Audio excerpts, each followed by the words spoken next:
On a scale of 1 to 10, how are you feeling today? I would have said around about a 6.5, maybe 7 actually. And what are your 2 biggest concerns about today? Well, this video really would be one of them. Mm-hmm. I don't want to get my nerves wicked up and factor brunt. Yeah. And I'm a bit worried about how much battery power we've got left, so we need to be quick.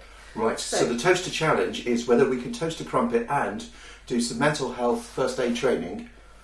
Right. In the time it takes to toast a crumpet. What happens when they say, well, on a scale of 1 to 10, I'm kind of around about 2? Well, we all tend to have a very harsh inner critic. Who's your worst critic? Well, it's me. Yeah.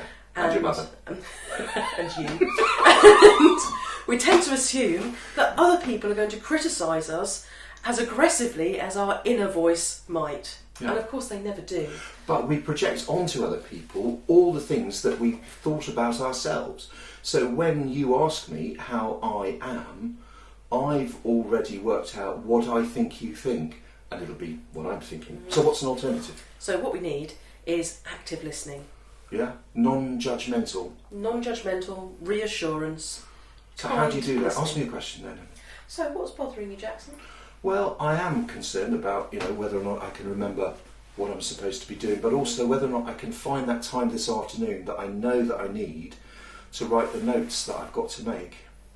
Oh, I can imagine that would be making you feel anxious and concerned. And those are important things to you, aren't they? They're things that really matter. Yeah. I know that you like to Wow, do a what good did you job. just do?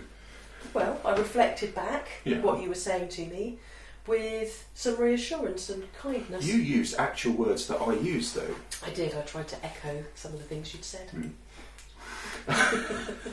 And you kind of nodded and smiled and demonstrated that you were listening. Yeah. It felt good. I don't know how many times, not I was going to say in a day, but in a week, somebody listens to me non-judgmentally. It's hard to do, particularly when we've got lots of anxieties going on for ourselves. And if you're a teacher busy trying to teach online or remote learning and sending work backwards and forwards, you're going to go, how? But if you're a parent doing homeschooling, a grandparent, it's just fitting that into the day. Why is it so important?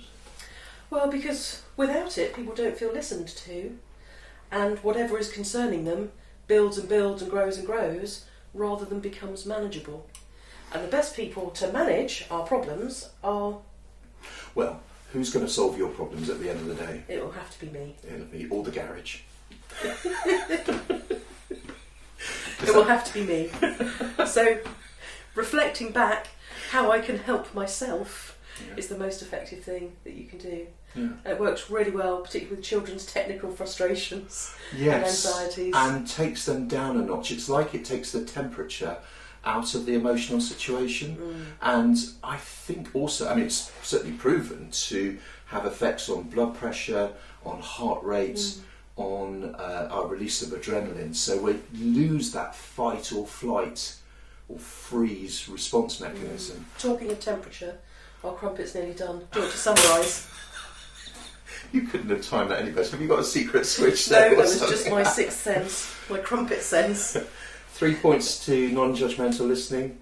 Listen without prejudice, reflect some words back, and do some active listening, yeah?